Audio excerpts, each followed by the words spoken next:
Hi everyone, welcome to the lesson 3 of Cybersecurity Fundamental series. What is data, information and information assets? So in this session we are going to discuss what is data, what is information, what is the difference between data and information, and finally what is information assets and why it is important to protect these information assets. So talking about data and information, the basic difference between data and information is that data are raw facts or unorganized or unstructured facts.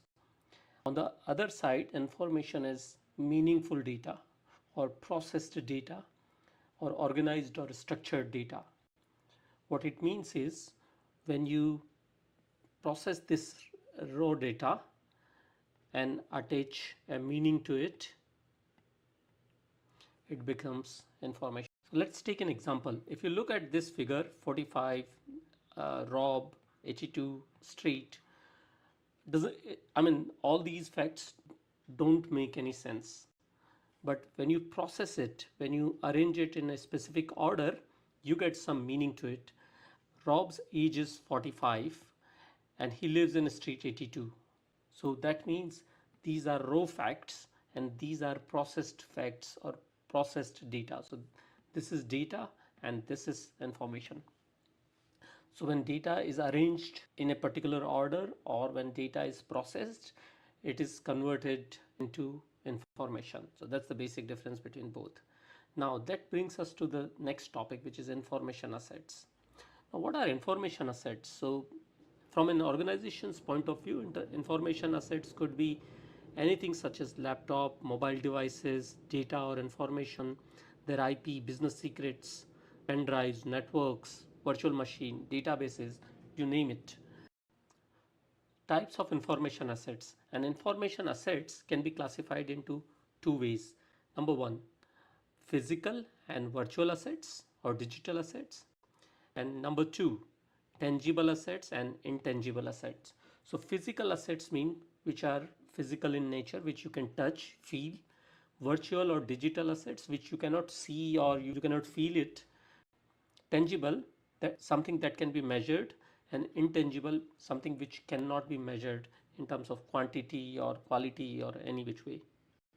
Let's understand information assets with few examples. So types of information assets. Physical asset, for example, your printed papers, laptops, hard disks, pen drives, these can be felt and touched, right? So these are your physical assets.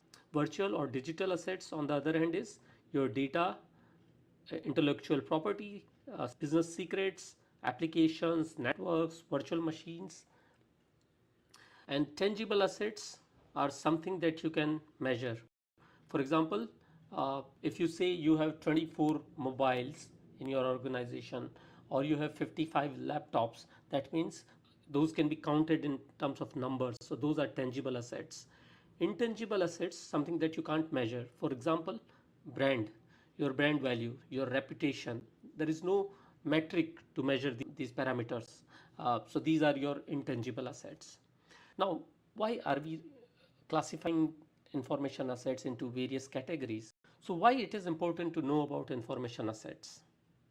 Number one, because information is valuable.